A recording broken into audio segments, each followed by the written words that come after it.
천국 비유 네 번째 시간입니다.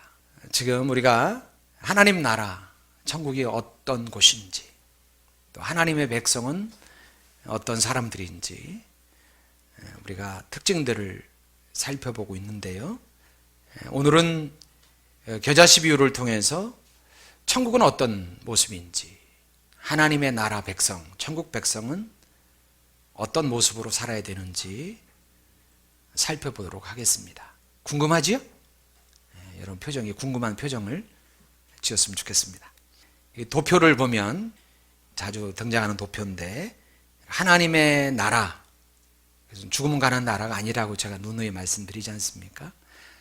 물론 천국은 장소적인 개념이 분명히 있습니다. 완성될 나라에는 분명한 장소적인 개념이 있지만 그것보다 통치의 개념이 더 강하다고 그랬습니다.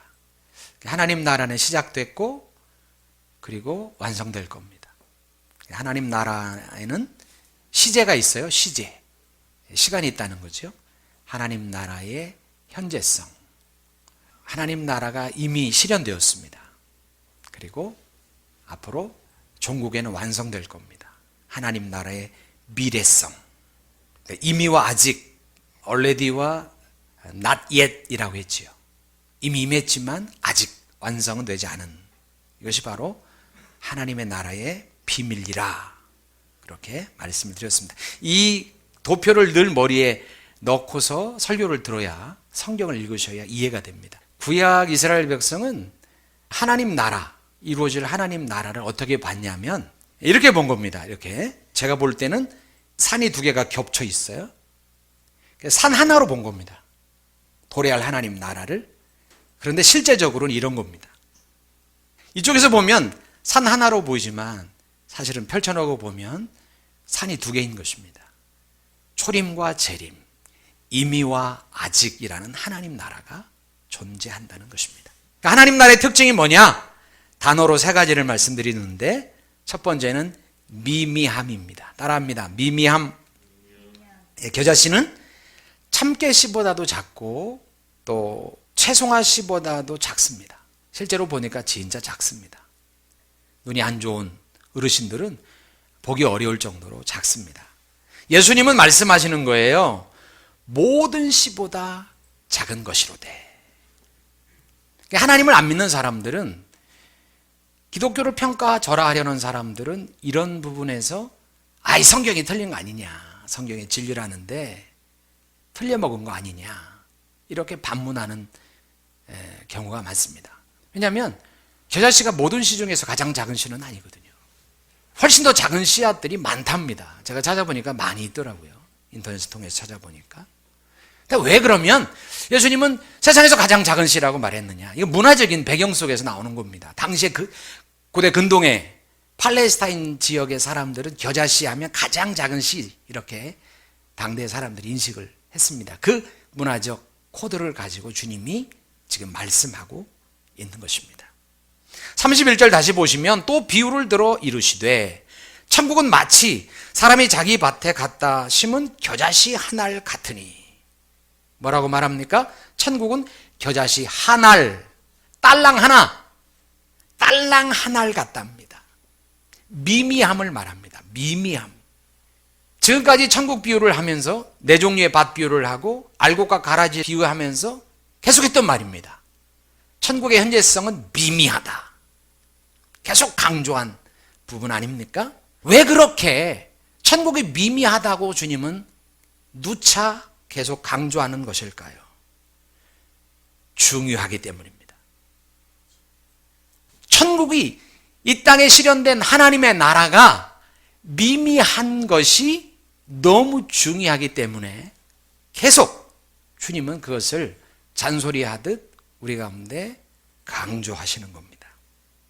예수님은 하나님 나라의 삶이 그렇게 날마다 성공적이거나 화려하지 않을 수 있다는 것을 우리에게 알려주고 싶은 겁니다. 그걸 우리가 인지하고 신앙생활을 하는 것은 너무 중요합니다. 계시록을 우리 가운데 주신 이유가 뭐라고 했습니까? 앞으로 일어날 수 없이 많은 환난과 고통을 먼저 보여주시는 거예요. 야, 이런 환난과 고통이 있을 거야. 그러나 예수와 연합한 너희는 결국 승리할 거야. 그러니까 미래의 그림을 먼저 보여주시면서 너희는 실망하지 말고 낙심하지 말아라. 너희는 나와 연합된 자로서 승리할 자들이야. 용기를 내라. 인내해라. 믿음을 가져라. 그래서 주님은 계시록을 우리 가운데 요한을 통해서 미리 보여주시는 거 아닙니까? 예컨대 결혼 생활이 그냥 장밋빛 인생일 거라고 생각하고 결혼하는 사람들은 실제로 결혼이 장밋빛 인생이겠습니까? 하님은 한 달 동안은 막 별나라 가 있는 것처럼 행복할 수 있을지 모르겠습니다.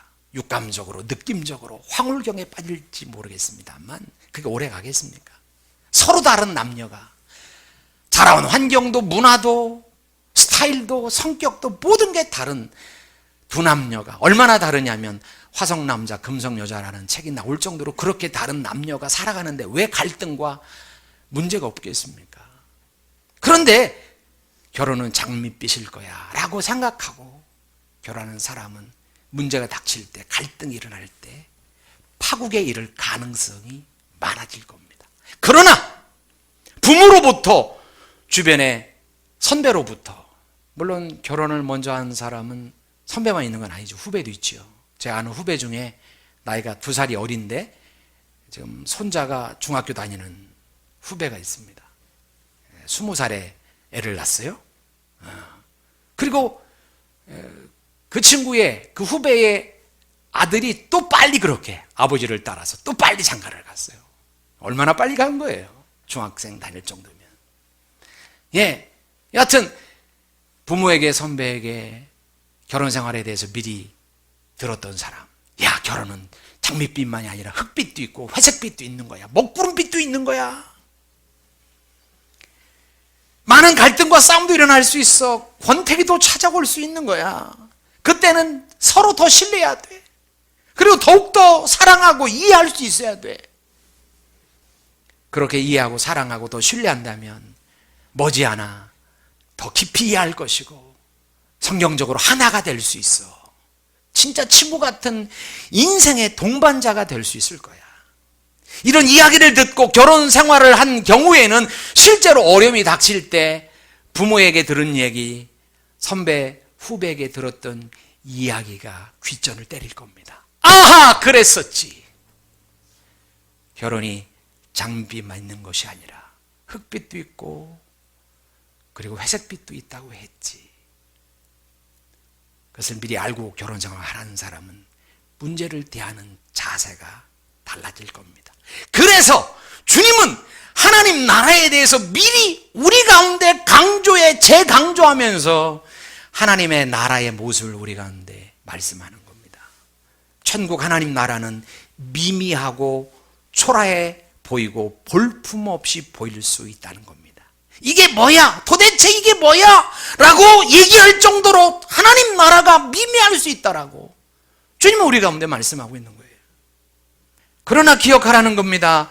너희는 생명력이 있는 천국 시민이고 그래서 겨자씨가 자라서 풀이 아니라 새들이 깃들 큰 나무가 되듯 너희는 자라날 거야.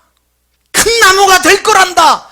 여러분, 이게 중요한 겁니다. 이걸 모르면 조금만 문제가 와도 낙심하고 좌절하고 하나님을 떠나고 신앙생활에 회의에 사로잡혀서 오리무종의 신앙생활을 할 수도 있다는 사실입니다. 인생 속에 신앙생활 속에 당하는 어려움과 고통과 아픔, 우리가 생각할 때 너무나 미미해 보이는 것은 정상이라는 사실을 기억해야 됩니다. 할렐루야. 청년들과 대화해 보면 이렇게 말하는 청년들이 많습니다. 목사님, 저는 요셉이 제 인생의 롤 모델입니다. 요셉이 롤 모델이래요. 왜 그러냐 물어보면 요셉이 고생은 좀 했지만 애굽의 국무총리가 됐잖아요. 2인자 투톱이 됐잖아요. 바로의 수레를 타고 다닐 정도로 버금 수레를 타고 다녔잖아요. 거의 준 바로같이 성공한 사례 아닙니까? 저는 요셉이 롤 모델이에요. 어떤 사람은 말합니다. 호기가 있는 친구인지 몰라도 저는 욥이 롤 모델입니다. 많은 고생을 했지만 그는 2배의 축복을 받지 않았습니까? 제가 따져 물으니까 결혼을 2번 했다고. 남자 청년 중에 아내를 2사람 얻어서 뭐 그렇게 롤 모델을 정하는 친구도 보았습니다. 목사님, 저는 다윗이, 사드락 메삭 아벳느고가, 저는 다니엘이 롤 모델이에요. 저는 그런 사람이 되고 싶어요. 여러분, 그런데 한번 생각해 보십시오. 만약 요셉이 국무총리가 안 되고 계속 종으로 살다가 조용히 죽었다면 그래도 요셉을 흠모하고 요셉을 롤 모델로 삼을 것인지. 동방의 의인 욥이 고난을 당해 쫄딱 망하고 기사회생 하지 못하고 그냥 죽었다면 그래도 욥을 흠모할 것인지.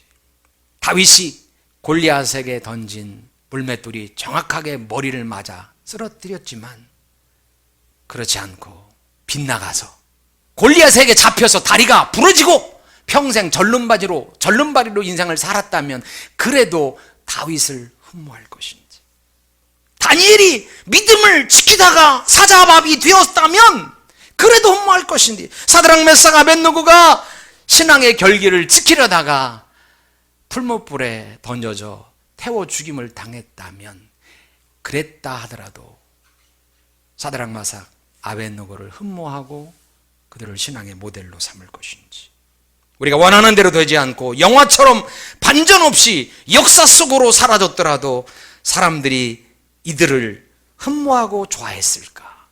한번 질문해 봅니다. 실제로 그런 성경 인물들이 성경에 많이 나옵니다. 아벨도 순교의 제물로 죽었지요. 사가랴 선지자도, 미가야 선지자도 그렇게 믿음을 지키다가 순교의 제물로 죽었지만 멋있는 신앙의 위인이지만 제가 만난 청년들 중에 목사님, 저는 사가랴가, 저는 미가야가 저의 인생의 롤 모델이에요 라고 얘기하는 친구는 한 명도 못 만나봤습니다. 사드락 메삭 아벳느고가 느부갓네살이 내 금신상에 절하지 않으면 풀무불에 쳐넣겠다라고 으름장을 놓을 때 사드락 메삭 아벳느고가 이렇게 대답합니다. 우리가 섬기는 하나님이 당신이 우리를 풀무불에 집어 넣는다 하더라도 우리를 살려내실 것이고 만약 그리 아니하실지라도 왕이여 우리가 왕의 신들을 섬기지 아니하고 왕이 세우신 금신상에게 절하지도 아니할 줄을 아소서. 쉽게 말한다면 하나님이 우리를 구원하실 겁니다. 만약 우리를 구원하지 않아도 괜찮습니다. 우리를 구원하지 않는다 하시더라도 하나님은 하나님 되십니다. 우리는 그 하나님을 끝까지 신뢰하고 나갈 것입니다. 여러분, 이게 신앙입니다. 우리가 믿는 건 하나님이지 하나님이 주실 그 무엇이 아니기 때문에 그렇습니다. 하나님이 아골골짜기에 집어넣으신다면 그건 우리에게 반드시 유익하기 때문에 아골골짜기로 우리를 집어넣는 것입니다.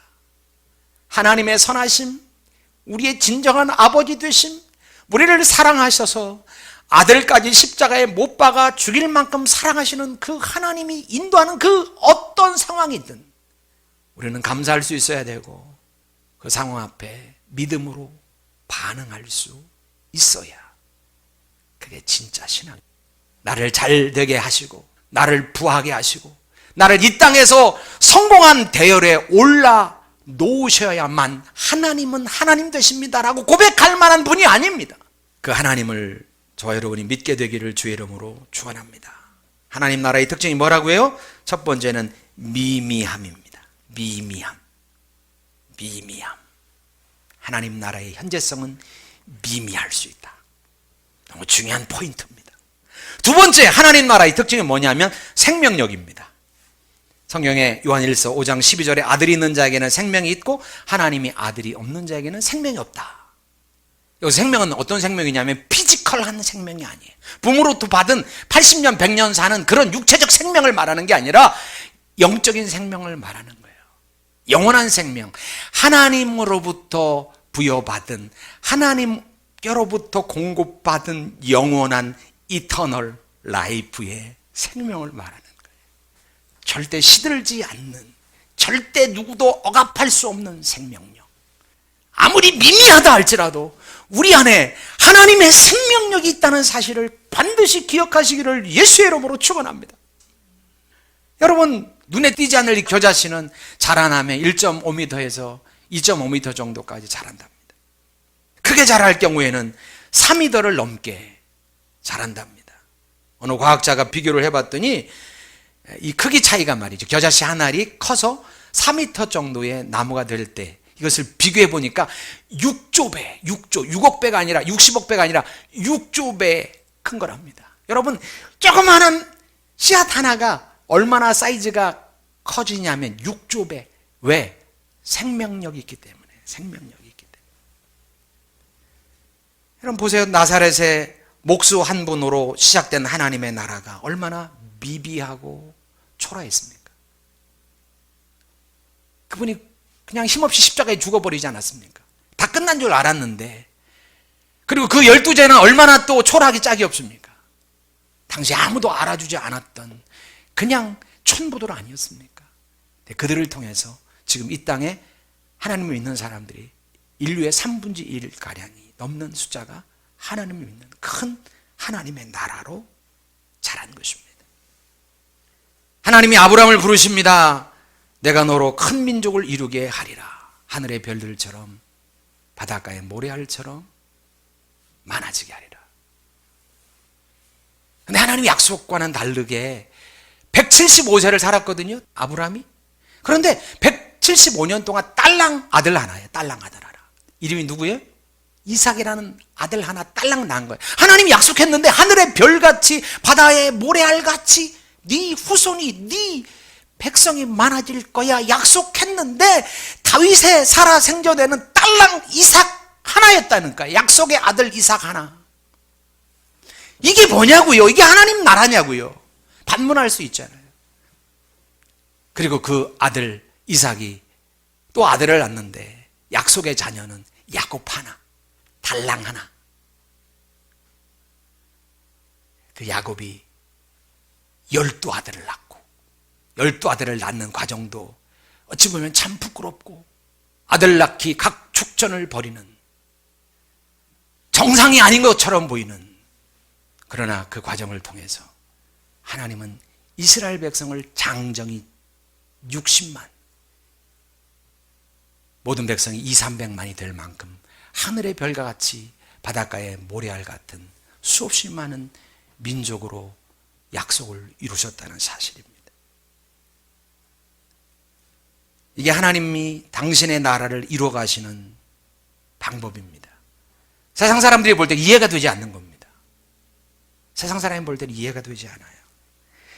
하나님은 미디안 압제에서 고통당하는 이스라엘을 구원하기 위해서 기드온을 부르셨어요.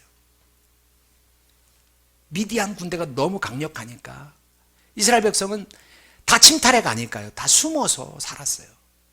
남자들도 다 부끄럽게 숨어 살았어요. 그 중에 하나님은 기드온이라는 사람을 찾아오셨는데, 기드온이 뭐를 하고 있었냐면 포도주 짜는 그 틀 있는 곳에서 숨어서 밀을 까불고 있었어요. 몰래. 왜? 미디안 군대가 알면 수탈해 가니까 숨어서 몰래. 그때 하나님이 찾아오셔서 큰 용사라고 부르십니다. 큰 용사요. 여러분, 기드온이 큰 용사가 아니지요. 숨어서 밀을 까불고 있는 사람이 무슨 큰 용사겠습니까? 그런데 주님은 그 안에서 하나님 나라를 본 것이고 그 안에서 하나님이 세워가실 큰 나무를 본 것이죠. 이게 하나님이 사람을 보는 방법이시거든요. 그에게 말합니다. 야, 군대를 모으라. 모았더니 32,000명이 모였어요. 32,000명이 모였. 하나님 그래서 야, 너무 많으니까 돌려보내라. 그래서 22,000명이 돌아갔어요. 어떤 사람을 돌려보내냐면 전쟁에 참여하기 싫은 사람들, 두려운 사람들을 돌려보내라. 우리는 생각에 떠난 사람들이 약한 사람이고 22,000명이 집으로 돌아간 사람이 그 사람들이 능력이 없고 실력이 없는 사람이라고 생각하지만 어찌 보면 그 사람들이 똑똑한 사람일 수도 있습니다. 왜? 3만 5천의 미디안 군대와 싸워야 됩니다. 3만 2천 갖고 싸움이 안 되는 것입니다. 불가능한 것입니다. 개죽음 당하는 것입니다. 그 당시는요, 하나님을 믿는 믿음의 사람도 많지 않았습니다. 그때 믿음이 충만해서 내가 민족을 구원하리라, 하나님의 군대가 되리라, 그래서 의기충천해서 나온 사람들이 아닙니다. 여러 가지 정황으로 볼 때 아마도 돌아간 사람이 지혜로운 사람이었을 수도 있겠다. 어찌하다 10,000명이 남은 겁니다. 하나님은 기드온한테 다시 말합니다. 야, 10,000명도 많아. 물가에서 물을 먹여봐라. 그래서 2부류로 나누라. 한 부류는 그냥 무릎을 꿇고 물을 그냥 마시는 부류와 개처럼 물을 핥아먹는 부류를 나눠라. 나눠놨더니 개처럼 물을 핥아먹는 부류는 300명. 그리고 그냥 무릎 꿇고 물을 먹는 사람은 그 외에 몇 명입니까? 9,700명이 되나요? 야, 개처럼 핥아먹는 사람만 두고 다 돌려보내라.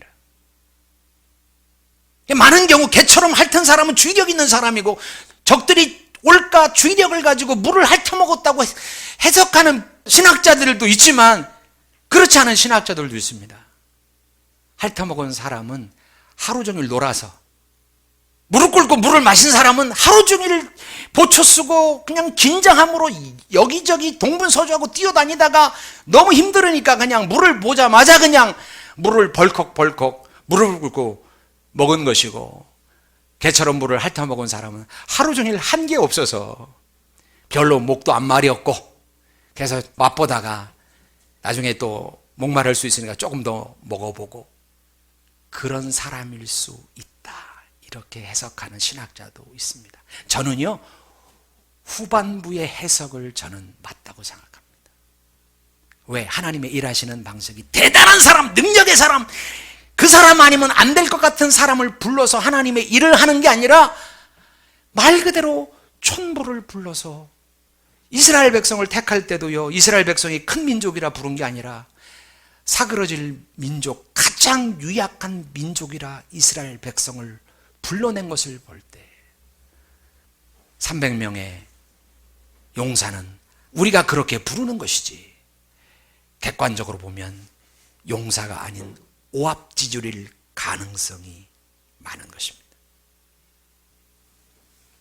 여러분, 쫄장부 리더인 기드온과 어찌 보면 덜 성실한 300의 오합지졸, 별로 훌륭하지 않고 미미하고 보잘것없지만 이들이 하나님 말씀을 따르고 나갈 때 13만 5천의 대군을 물리치게 됩니다. 왜 이런 승리가 가능했을까? 만약에 300의 군사에게, 기드온에게 원인을 찾는다면 단지 하나님 말씀, 능력의 생명의 하나님 말씀 앞에 순종한 것밖에 없습니다.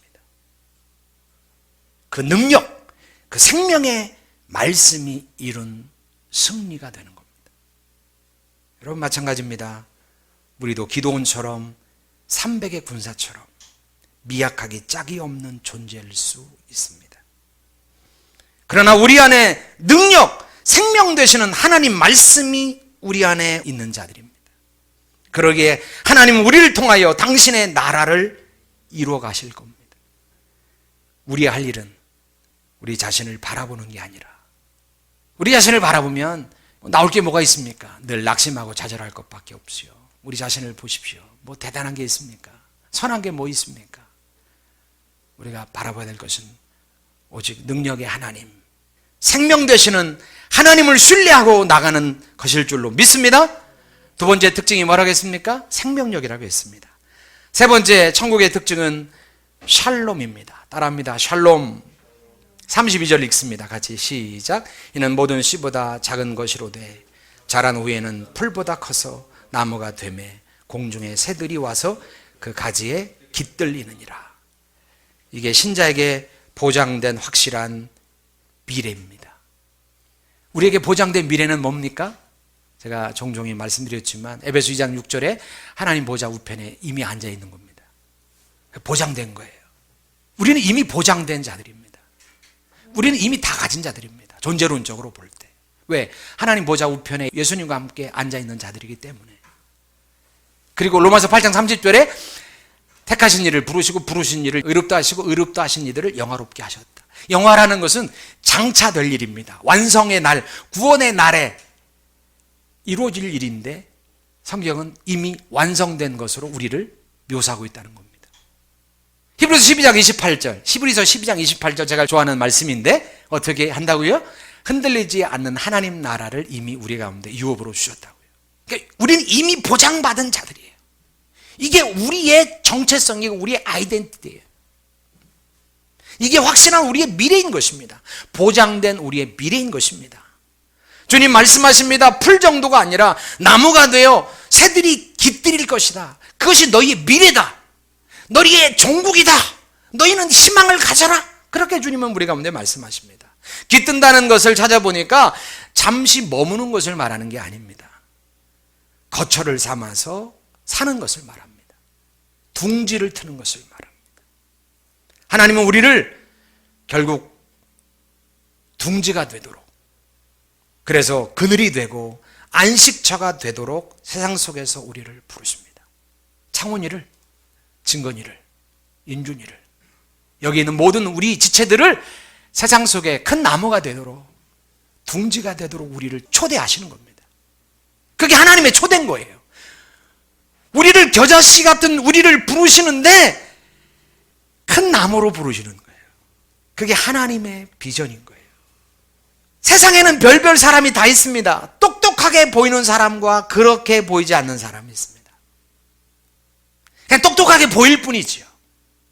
우리가 똑똑하다고 여길 뿐이지요. 제가 늘 말씀드리지만 국영수 사람은 똑똑하고 그렇지 않으면 똑똑하지 않은 게 아니지요. 우리의 시각이지요. 하나님이 창조한 모든 사람은 다 원판이고 다 모주품이 아니라 다 진품인 것입니다. 여기 참여한 여러분들도 다 하나님의 진품들인 줄로 믿습니다. 자꾸 눈에 보이는 거로 나누면 안 됩니다. 여러분, 어떤 사람은 능력 있어 보이는 사람이고 어떤 사람은 그렇지 않은 사람이 있습니다. 어떤 사람은 힘센 것처럼 보이는 사람이고 어떤 사람은 그렇지 않은 사람이 있을 수 있습니다. 그러나 공통점은 다 불쌍한 인생들이라는 겁니다. 죄로 인해서 고통 속을 살고 있는 불쌍한 인생들, 쉼과 안식 없이 살아가고 있는 연약한 존재들, 그것이 바로 우리 인생의 현 주소인 것입니다. 이들에게 필요한 것은 쉼터고 이들에게 필요한 것은 안식처인 것입니다. 하나님은 저와 여러분이 세상 속에 안식처가 되기를 원하시는 겁니다.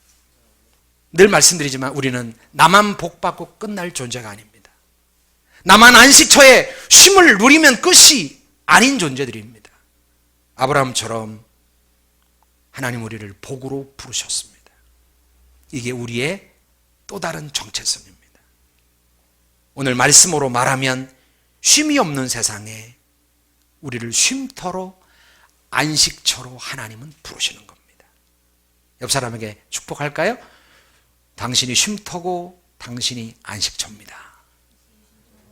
여러분, 바울을 보세요. 유라굴로 광풍을 만났습니다.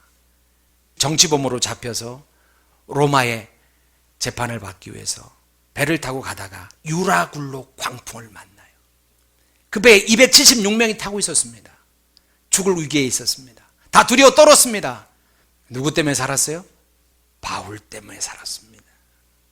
그는 죄수의 신분으로 미미한 자였지만 270명을 구원한 복이었던 것이고 둥지요 그들에게는 큰 나무가 되었던 것입니다. 분명 누가 봐도 풀씨인데 자라면 풀이 아니라 나무가 된답니다. 분명 미천한 어북 가파치 셀이었는데 하나님 나라의 중심에 제자들이 서게 됩니다. 분명 2와 3류 정도의 인생밖에 안 되는데 세상 그 누구도 갖지 못하는 평강의 주인공이 되고 모두 자기만을 위해서 인생을 살아가는데 자기만의 안일과 자기만의 행복과 자기만의 번영을 위하여 인생을 살아가는데 다른 사람들을 돌아볼 줄 아는 사람이 되는 것입니다. 이것이 하나님이 우리를 겨자씨로 부른 이유입니다. 너는 겨자씨 같은 존재지만 반드시 너희는 생명력이 있기에, 누구의 생명력? 하나님의 생명력이 있기에 반드시 자라날 거야. 그 꿈을 가져라. 어디까지? 큰 나무가 될 때까지. 그래서 많은 영혼이 깃들 수 있는 나무가 되거라. 많은 영혼이 힘을 누릴 수 있는 둥지가 되거라. 안식처가 되거라. 주님은 우리 가운데 그렇게 도전하고 있는 것입니다. 여러분, 마치 타이타닉호가 침몰할 때 다들 우왕좌왕 죽음 앞에 모두들 아둥바둥거리고 살 길을 찾아 다른 사람의 보트를 빼앗기 위하여 아귀다툼을 합니다. 그때 몇 명의 음악가들이 모여서 연주를 하기 시작합니다. 찬송가를 연주합니다. 그 사람들이 안정된 마음으로 끝까지 평안 속에 이 땅을 마무리할 수 있도록 그들은 마지막까지 둥지와 나무 역할을 한 것입니다. 그게 하나님 나라를 살아가는 우리의 목표가 되어야 되고 저와 여러분의 비전이 되어야 됩니다. 내가 그런 둥지가 되겠구나. 쉼이 없는 세상 속에 쉼의 안식처가 되고 고통 많고 환난 많은 이 시대 속에 사람을 품을 수 있는 그런 안식처가 되겠구나. 그래서 저와 여러분의 비전이 되기를 주님의 이름으로 축원합니다. 주님 부르십니다. 너 하나님의 나라야. 저와 여러분이 하나님의 나라입니다. 너 하나님의 사람아. 생명이 있는 나의 백성들아. 세상의 둥지가 되거라. 너로 인하여 안식하고 너로 인하여 쉼을 얻고 너로 인하여 구원을 얻고 너로 인하여 살맛나는 인생을 살아가는 세상의 큰 나무, 큰 둥지가 되거라. 이것이 저와 여러분을 향한 주님의 뜻이요 분부인 줄로 믿습니다. 기도합니다. 하나님, 세상은 나를 증명하고 뽐내고 싶어 큰 나무가 되려 합니다. 적선하듯 부스러기를 나눠주며 존재감을 드러내려 합니다. 주님, 우리가 미미하고 보잘것없지만 겨자씨 같이 작고 보잘것없지만 하늘에 하나님의 생명을 소유한 자로서 자라나기를 원합니다. 낙심하지 않고 좌절하지 않고 상황에 굴하지 않고 하나님의 사람들이 그랬던 것처럼 세상의 논조, 세상의 가치관에 함몰되지 않고 하나님의 가치관에 붙들려 하나님의 나라의 정신에 부장되어 우리가 자라나기를 원합니다. 그래서 세상에 나를 증명하고 드러내기 위한 둥지가 아니라 예수님처럼 세상을 살리고 세상의 쉼이 되고 세상의 행복이 되는 그런 하나님의 나라의 큰 둥지가 되게 하옵소서. 우리를 아브라함처럼 복으로 부르셨습니다. 나만 구원받고 나만 행복하고 나만 안식을 누리는 인생이 아니라 우리를 세상의 둥지로 부르고 우리를 하나님 나라로 불렀다는 사실을 기억하여 하나님 세상의 안식처가 되도록 필생의 노력을 다하겠습니다. 그런 하나님의 나라의 백성, 하나님 나라가 되겠습니다. 같이 말씀을 기억하면서 잠시 기도합니다. 하나님 감사합니다. 그렇습니다. 세상에 하나님 많은 새들이 깃들 둥지, 많은 사람들이 깃들 둥지가 되겠습니다. 하나님, 바울 때문에 수없이 많은 사람이 살아났다며, 아브라함 때문에 수없이 많은 사람이 복을 받았다며, 믿음의 사람들 때문에 이 땅에 3분의 1이 넘는 23억이 넘는 사람들이 하나님의 나라에 들어와 구원을 받았다며, 우리 때문에, 저와 우리 사랑하는 지체들 때문에 아버지 하나님 많은 사람이 구원을 받고 쉼이 없는 세상, 행복이 없는 세상에 쉼과 안식의 둥지가 되고 피난처가 되고 우리 때문에 행복해지는 놀라운 은혜와 역사가 있기를 소망합니다. 오, 우리를 그런 자로 부르셨으니 그런 자로 살게 하여 주옵소서. 오 주여, 그런 자가 되겠습니다. 그런 자가 되겠습니다.